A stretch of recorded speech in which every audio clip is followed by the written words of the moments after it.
and welcome back to the What the Falk Sunderland Preview Podcast. It's been 6 days or so since we last spoke, and I'm sad to report that Sunderland have gone from definitely winning the league to being in a massive crisis, such as pressure at the alleged top. As we look to bounce back from two poor results, we do travel to Gillingham, who we haven't had a result from in quite a while, on Saturday. And I've got a big Gillingham fan, Eddie, with me to discuss our weekend opponents and give us the full lowdown. But before we go into Gillingham this season, how are you, Eddie? You all right? Yeah, not too bad. Yeah, it's odd because it feels like a ghost season. Yeah.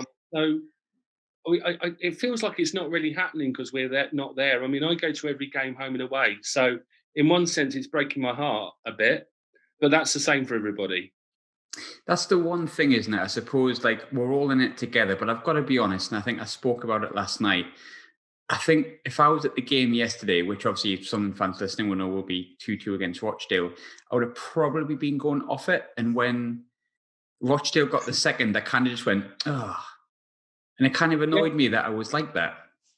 No, that happened at one of our games because we get the home games as part of our season ticket, but for our away games, I'm not paying a tenner to watch the football we're producing at the moment. I really am not. It's turgid and dreadful. And so I've been watching non-league football, going to non-league football at like a lower level, like Canterbury City, my hometown. And there was a whole group of Gillingham fans watching the Canterbury game, and we conceded. And they all came up on our phones, and everyone went, but we shrugged it off because we weren't there. None of our mates are there. It sort of only feels half real. I don't know who it was that said it, but I think the correct term of phrase is football without fans is shite.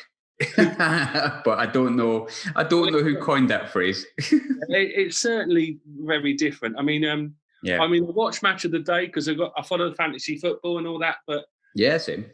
That sort of thing. But it's not the same at all. So it's really weird because having basically worked my life around getting to Gillingham games for the last 40 years, to not be able to go, and then none of my friends are there. You know, it's not like you're really in hospital and getting text messages from your mates going, "Oh, we've just been to this pub," and then, "Oh, someone's fallen over," and, "Oh, we scored this goal," when it's all limbs. It's everyone's just sort of like looking at their phones, or if they're watching it at home going, "Oh, this is tedious." With no crowd. I mean, the quality of the football Match of the Day can be quite technically good, and you can appreciate maybe some quality. At our level, the way we're playing at the moment, it is stodgy and old-fashioned and long ball, and it's unattractive to watch. So the only thing going for it is if you get a result. And if you're not getting a result, which at the moment, our last 4 games, we've lost and not scored a goal and hardly had a shot on target, people are getting, fed up. It sounds funny enough without the actual results line, because we've won a couple of them in the past few weeks.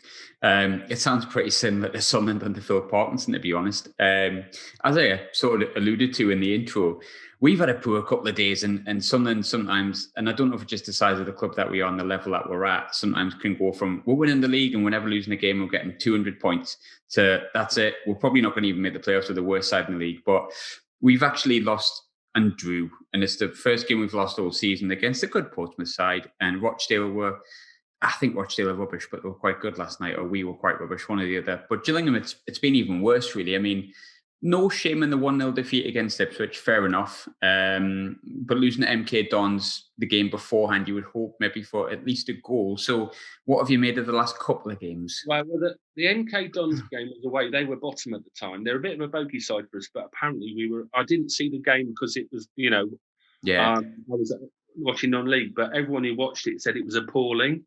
I mean, we hardly had a shot and never really troubled them. And then I did watch the Portsmouth home game, which was the next one, and we were 2-0 down after 20 minutes and it was game over. We never looked like getting back into it. Then at Fleetwood, it sounded like one of those days, Joey Barton upsetting everyone, and it's just one of those when it wouldn't fall for us rather than being terrible.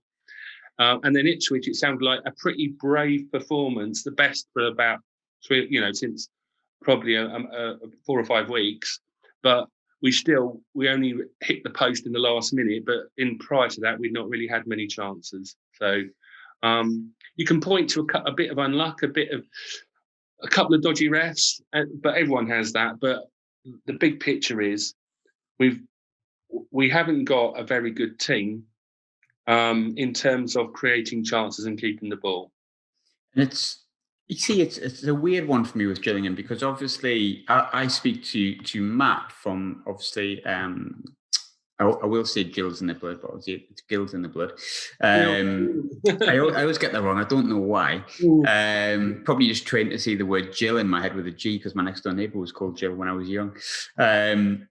But for me, I thought you would really struggle last year because obviously of the players that left, Eves, and then obviously you had the goalkeeper Holy, but you actually ended up doing really, really well. And games against us in particular, and you look like a side that could create, you look like a side that had goals in you. And I was especially impressed with Brandon Hanlan last year when he played against us anyway. And obviously he's disappeared and gone to Bristol Rovers as a replacement for Clark Harris. But then you brought in two centre forwards in Dominic Samuel and John Akinde, who at this level should keep your heads above water, potentially outside the playoffs. So where's the problem coming in with the goal scoring? Is it more the creativity? It's a mixture. I mean, we got Akinde during last season, and he got off to a slow start and then got worse. And this season, he hasn't really fired at all. He hasn't looked like. I mean, he has looked like scoring as he's contrived to hit the woodwork and the goalie when he should have scored a couple of times. But he looks a bit disinterested or disheartened or not really up for it. So he's a bit of a dead loss at the moment. And the fans are starting to. I mean, if they were at the games, they'd be getting on his back. Samuel scored 2 on his debut, and he's little flashes of this and the other, but he's not really shown much either recently. So after a better start than Kindi, he's flattering to deceive too. But I think one of the things is the midfield creativity. They're not getting many chances. I mean, quite often in our games, we've got the ball 29, 30% of the time. So the other team has the ball. And last season, we made ourselves hard to beat, and we would hit teams on the break and everything. And we had pace in our Hanlan, and our Hanlan would stretch the game like he did against you. Now, quite often his shots would end up in the crowd or hitting the corner flag, but he stretched the game and opened it up for other players. And we haven't got anyone with that pace doing that this season. So I think that's made the game stodgier and harder to break into. But I'm not sure what's happened, but I think, again, we've had a huge turnover of new players because we just operate on loans and free transfers all the time. Yeah. And so every season at the moment under Scally's leadership, we have almost to start again. And this crop of loans and young players hasn't gelled as quickly as last season. We got off to a bit of a slow start last season, but then got better and better. But this time, we don't seem to be improving. It's a small squad, and there's been a couple of injuries to key players as well. But it's more the style of football. If you ask a Gillingham fan, how do you play? And you go, I don't know. We haven't got an identity. Last season, we developed an identity by November. This season, and you'd go, I don't know, seriously, except we haven't got the ball. No, I mean, I think Hanlan was, you're right in what you're saying, and I can only go on the 3 games that we played, and I think Hanlan probably played slightly better than he normally would in the games against us last year. I think he shone for some reason. But I mean, last year... He shone against you in all 4 games. I don't know what it was. Yeah. He ran at your defence and they didn't like it. But he wasn't always like that. He could be a blind alley player half the time. So I think you probably think he's better than he normally is. Do you see what I mean? We do, yeah. I must be honest. He played quite well against us on the opening day of the season for Bristol Rovers, if I'm correct. But he opened up a lot of space. I remember, and the last actual game I was at was Sunderland Gillingham, which was obviously last Sunderland game. Yeah, 96-minute winner, equaliser even. Got a decent way for you to end off what seemed to be the apocalypse of football at the moment. But he opened up a lot of space for Mandron last year, and I was quite surprised when Mandron went as well. But he's not the only player you've lost. For me, the big one that you've lost is probably Max Ehmer. Yeah, I mean, he's not the best defender, but It was more who he was, wasn't it? but he seemed to be quite a good leader and Yes. organizer. So I think technically not the best defender, but we haven't got the same sort of leadership at the back at the moment. So we've let in some soft goals. I mean, we do anyway, but we've been a bit more prone to it at the moment. So uh, I think people are realising what he gave to the team. Now he's not there. Yeah, So, absolutely. I'm looking at obviously the players that you did brought in. Like you said before, it's a huge turnover in players. It's not just one or uh, two here or there. I mean, in one sense, quite a lot of people obviously haven't seen half the team play live. And so Yeah, it's a bit hard to make a judgment, do you know? I mean, like, and if you're watching it on a little video screen or, telly screen, you're going, oh, is that, you don't really get the same feel for it, as in, is that person, putting in the effort in it? How good are they really? Especially when there's no atmosphere and it's just like a ghost game. Uh, so, I mean, Akindi's struggling. Graham sparkled in 2 or 3 games, and we thought, here we go, we've got lucky here, and people still quite like him. But the rest, I'd say, have been underwhelming. Not terrible, just underwhelming. So. yeah. And I'm looking through the starting 11 that you played yesterday, and we've been here. This is now our third season. I think we're going to be stuck here forever. But when it comes to the side itself, there's certain players from each team, and you start to recognise shapes and teams. And I'm looking through Gillingham's team, and outside of Akinde, Samuel, I'm looking at you've got obviously Jack Bonham and Tucker and Yeah. Graham, but the midfield is now Dempsey, McKenzie, McDonald. You've got defenders Jackson, Magoma, Medley. It's a vastly changed side, isn't it? They're all interchangeable mediocrities. So, and some fans are complaining that players are being played out of position, and you could tweak it maybe. And there's a couple of things. Why is that left-sided player on the right? Blah blah blah. But they do just strike me as they're not terrible, but they're mediocre and they're lacking a bit of confidence. So they are freebies and loans. So. Sometimes you strike gold with those, but sometimes you get, there's a reason why they're a freebie or a loan. Yeah. Absolutely, and I think sometimes, unfortunately for Sunderland, we've sometimes fallen into that trap a bit as well. I think people think Sunderland spend money. We don't, not since Will Grigg anyway. So maybe that his fingers were burnt with that. But is there any players that are particularly shining at the moment, despite the fact you've had relatively poor form? Well, I mean, Graham had a really purple patch for 3 or 4 games. Good player. He's gone a bit quiet now, but that's maybe lack of service. I mean, the big hope to go on to bigger and better things is Jack Tucker at the back, but he has been a bit in and out of the team, surprisingly. And not sure if that was tactical or injury or he'd had, whatever. We don't know why, but most Gills fans would like him starting. And Jack Bonham is a class act, as a League One keeper, he's very decent. But after that, yeah, I mean, like we got Jackson back from Colchester as a fullback, and we were glad when he left the first time. I mean, got a long throw, but I mean, yeah, and so. I mean, this is, this alludes to the fact we're skint really, and we are, it. We really, are having to rebuild each season on a probably one of the smallest budgets in the division. So we did very well to come mid-table last season. As you said, when we lost Eves and Holy, I was predicting, relegation scrap. Same. And so we were very, very pleased to be mid-table. And I mean, we drew a lot of games, but we didn't lose many. Now, the dilemma for Gillingham fans, we were a bit split over Evans because he's obviously Marmite. Yeah. His predecessor was Steve Lovell, is Gillingham legend, and fans. He had a huge well of goodwill behind him, and we were very erratic under him. So when we were bad, we were very, very bad, and we'd lose 3-0 and it'd be gutless. But when we were good, it was very entertaining and great fun. Last season, we were just solid, and it was effective. There were some entertaining games, but a lot of it was solid. Yeah. So I get you. one for the pure, if you're a hardcore Gillingham fan, you've got a hard-earned 1-0 win, good. But if you're a neutral, you go, oh well, that was all right, I suppose. But this season, as I say, I haven't seen every game all the way through because of, you're not going to at the moment. But a lot No. of people who have said it's just the style of football is so old fashioned and long ball, and it's turgid and boring to watch.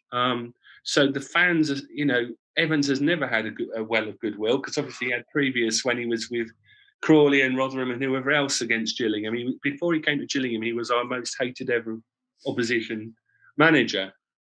So therefore, um, a lot of people like me were very anti him coming. However, he's our manager. Therefore, if he gets results, just keep quiet and enjoy the ride, and he won't last forever. Was my take on it. But a lot of the people are starting to grumble now, and he hasn't got that goodwill that Lovell had.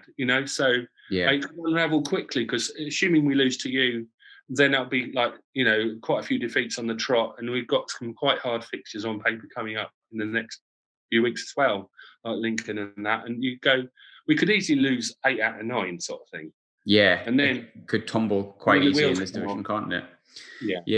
Yeah. And you're saying there about the wheels coming off as well. And I think, obviously, I've got a couple of friends who are Gillingham fans, and I kind of understood just because I knew them and also because I knew Steve Evans, as many people do, I sort of knew what that appointment was going to be like even before I kind of knew the history of Steve Evans. And well, he's probably peed off every fan of every different club at some point, Well, hasn't he? it started at Crawley. Actually, we beat them on a New Year's. We beat them at Christmas 2-1 when they were top of the fourth division, League Two, and the Gillingham fans filled the away end and celebrated. And he said we'd celebrate like we'd won the World Cup, and that put everyone's noses out of joint. And then another time he accused. I'm not sure how if you won't be able to play this on your thing, but he accused Andy Hessenthaler. He accused Andy Hessenthaler of being racist because he called him a fat Scottish something. But the police then investigated and they took one look at him and went, "You are fat, you are Scottish," and everyone else in this room agrees with the third term, and told him off for wasting police time. So since then, he has got absolute dog's abuse whenever he's come back, whichever team to Priestfield. So Yeah, there's people you have history with, isn't there? Ours was Casey Keller for a long, long time because he had a fight with Don Goodman in the early 90s, and Casey Keller got it for about 15 years after that until he retired. that's the thing. Fans have memories. They have fake memories, and they are vengeful. Definitely. Yes. yeah, absolutely, 100%. That's exactly football down to a T. With Steve Evans, it's like you said before, that goodwill wasn't there. It's not going to take much for it to turn. But it felt like he was, from the outside looking in, a couple of people were going, oh, okay, yeah, he's actually surprised us. But has this indifferent start had like a 60-40 against him or even more effect? Well, I think he did a brilliant job winning over a lot of the doubters last season, just simply with the home results. Now, if you're an away fan, the away form wasn't as exciting and wasn't as good as under Lovell the previous season, but the home form was so much better. And if you only go to the home games, you're going to be so much more pleased. And so a lot of the home only fans were pretty pleased with the results. The people who go away were more, sort of not indifferent. They were split, and some Yeah. going, "I don't like him, but I put up with him," and some saying, "Yeah, he's doing all right." And he also did some good things in lockdown, in interacting with fans, and he did some good away from the club work, to keep people's spirits up and phoning fans. And from someone I know who works at the club, apart from on match day, he's a decent bloke to deal with, and um, so he was winning people over in that sense, but it would only take a string of bad results for a lot of people, to go, well, actually, yeah, I'm not a huge fan, sort of thing. Yeah, not enamored by him at all. One thing I did want to ask you before I sort of move into the game, I think everyone's feeling it at the minute. The COVID situation, you want to avoid it because football is meant to be released from everything. And obviously, that's the one thing centering around all of our minds. But it is existing because football is, it is a business at the end of the day. Sunderland, I think personally, I could be wrong. I've never looked at the books, but I would assume Sunderland are going to be all right to continue as long as it doesn't go on too much longer. Gillingham, on the other hand, far less income, probably less money, I would assume. Is there a worry as a Gillingham fan that, if this continues for another 6 months to a year, which who knows, it could Yeah. be some problems? For what we're hearing behind the scenes, we're skint. I mean, like literally everyone's furloughed apart from 4 non-playing people. So you've got the club secretary who's changed. They left. New ones come in from Crawley. The guy doing the media and 2 others, and literally everyone else has been fired or furloughed. There's no one even running the club shop. There's no one running the ticket office. No one's answering the phones. It's like the Mary Celeste. Um, so I think that if you were looking at the 24 teams in our division, we'd be in the bottom 6 most vulnerable. Not right at the bottom, not about to do a Macclesfield, but I'd say we're in the bottom quarter or bottom third of the division in terms of vulnerability, I would say. When it comes to that, because I know Sunderland aren't doing too grand in comparison to what I'm used to, but I would much rather, as it is, being maybe a position of Sunderland than a lot of teams in the division. Is that quite a worry? Because obviously it's frustrating that we can't get the games. That bit's annoying as it is, but I mean, how much longer could clubs like Gillingham survive this? Well, Scally's been very vocal in the newspapers, not ones I read, but he has been popping up in different newspapers saying that, we won't last into the new year, and the Football League needs help from the Premier League or from the authorities or the government or whatever. And it's true. I mean, obviously, we don't like, a lot of Gillingham fans don't like him and would want rid. But on that, we are vulnerable, and it's a genuine worry. I mean, we talk about with our mates, what would we do if we have to do AFC Gillingham? And Yeah. we talk about it in semi-serious terms. So hope it doesn't come to that. And you'd hope that the football authorities and the Premier League and the government or whatever do not want a whole load of football clubs going bust, because that would be big news, and thousands of fans, but also just the communities involved and everything else. But I put us in the vulnerable category, not in the super vulnerable like Southend might be at the moment, but I put us in the vulnerable category. It So does. yeah, we're genuinely concerned. It does worry me sometimes. You're saying, you would hope that the government would step in, but I feel like that's one area of the country I don't trust at all at the moment, to do the right thing for football fans. I don't know how you No, feel about no, no. that. I think they're going to start dishing out free Bovril to children at the moment, anyway. No, but it would be a start, I guess, wouldn't it? But there you go. Going to the game itself, because obviously, like I say, there is a game of football, and like you said, it does feel a bit. I don't want to use the word soulless, because I still sit and watch the games, and I've watched all the streams that I could so far, which I think is just about all in bar one. But there is a game, as much as it feels different. You went unbeaten against us last year. It was 4 games. I was going to say 3, but it was actually 4. You're right. You beat us 2-0, 1-0 twice, 2-2 draw, and a 1-1 draw at the Stadium Light. And I think it was like 8,000 people were there or something like that. Great fun trying to get to Sunderland for an early kickoff at short notice. Yeah. One in the FA Cup. There was engineering works. We had to get the train, the slow direct one from London that goes via Hartlepool, and it was the only train we could catch, and it meant stupidly early from Canterbury, but also getting into Sunderland quite late. And there was no wiggle room. If that was stuffed, we were stuffed. So we made it, and I've got to say, Sunderland away, the two times last season and the season before, the friendliest welcome we have had in League One in years. I mean, maybe it's because we've come a long way and you think you're going to beat us, but even after the games, Sunderland fans were fantastic to us in the pubs, just chatting on the train, just walking down the street. Genuinely wonderful. I mean, seriously, we were talking about it like days after, going, that was brilliant, wasn't it? They were real credit. Where I know they probably except Gillingham's centenary, 125th year shirts, black and white stripes. And I walked around Sunderland in the black and white striped shirt and got some very funny looks. And they would look at me puzzled, and then they'd see the sponsor on the front and they'd burst out laughing or smiling and go, "Oh, right, it's Gillingham." Not a very lunatic Newcastle fan, but it got some giggles in the pub. And that was like, and then they'd start chatting to us, They'd go, Yeah. "Oh, what are you doing up here? Oh, Gills, blah, blah, blah." So, Yeah, no, it's nice to hear that because we're not the happiest of fans when it comes to the football over the past, well, decade probably. But No, I mean there was plenty of grumbling at your own team in the FA Cup Mhm. and well, a bit in the league, but yeah. So no, I get that, but actually towards ourselves, it was the friendliest in League One at the moment, I would say.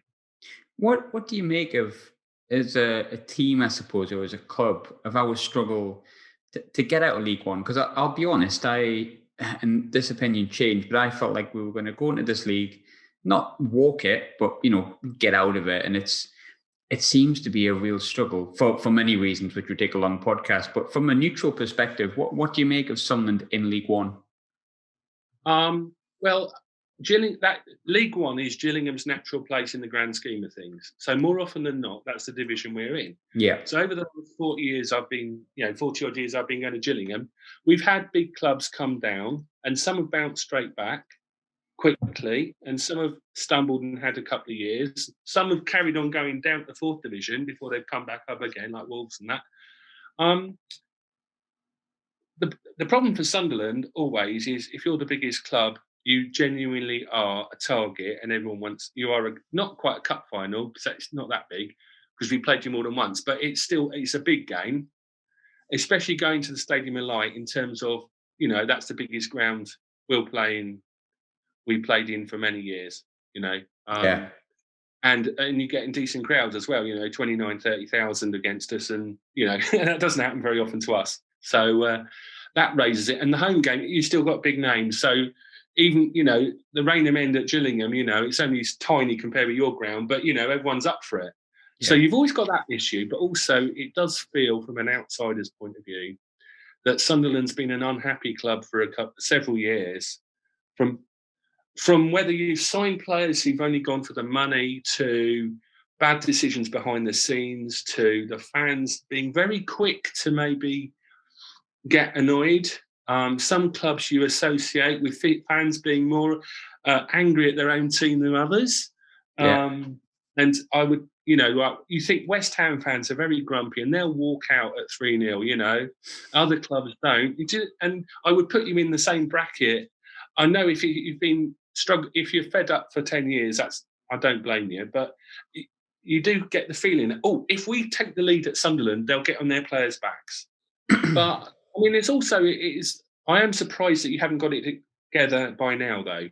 I thought yeah, you might take 1 year to bottom out, because a lot of teams come down for 2 years.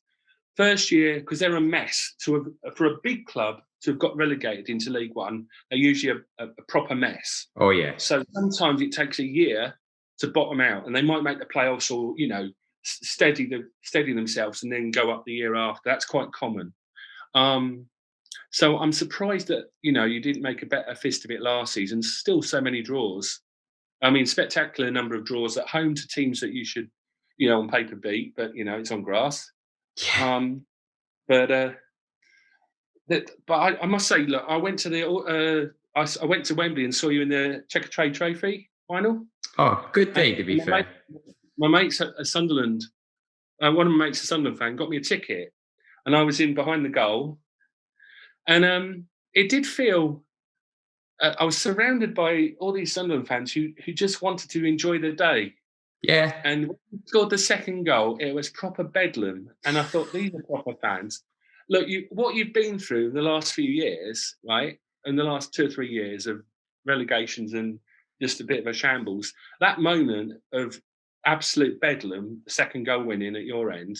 I mean, there were grown men around me just like absolutely going, older Sunderland fans who would have been there in 73, just going wibble. And I thought, well, they're proper fans. Eventually you'll get out of this because you've got a whole city. You've got 40,000 fans who feel like that. So, yeah. but No, it's not. I remember. I was right behind the goal when that goal went in. Yeah, it was bedlam. It was a release because in reality, I don't think anyone cared about that competition until we got to the semi final and went, hang on a minute, this is a nice day out. But obviously, if you've got friends who are Sunderland fans, you've played against us an awful lot.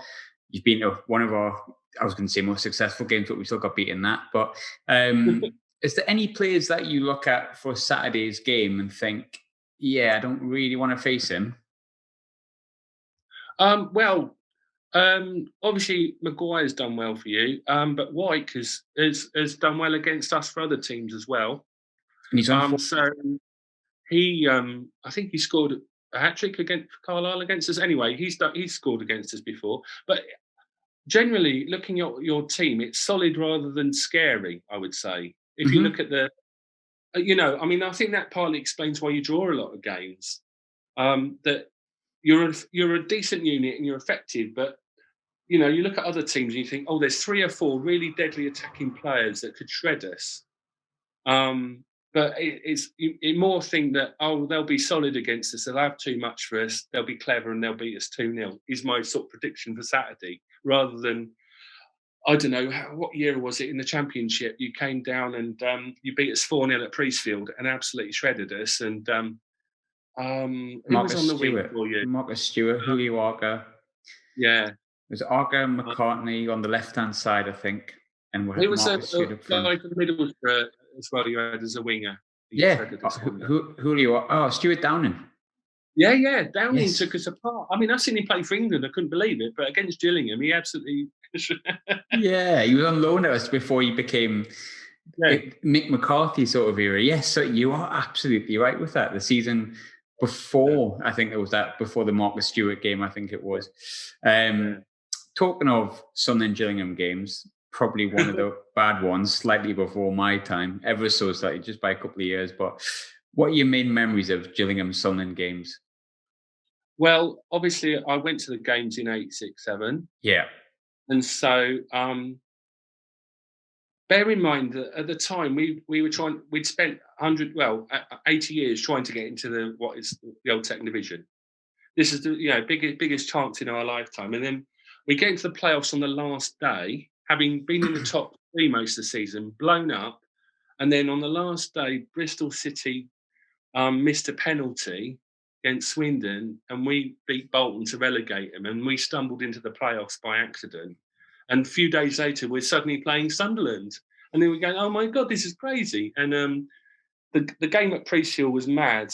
I mean, the Cascarino hat trick has gone down in Gillingham folklore, and but you pulled it. It was 3-2, and I jokingly was walking out the ground talking about away goals, when you'd got your second goal, I went, well, that sort of screwed that hope. Yeah. And went by coach up to Sunderland.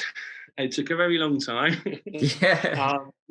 I remember being parked in a coach near the seafront before they drove us into near the ground. And I remember lots of people waving at the coaches who were some Newcastle fans. And then obviously when we got near Sunderland, it was less friendly.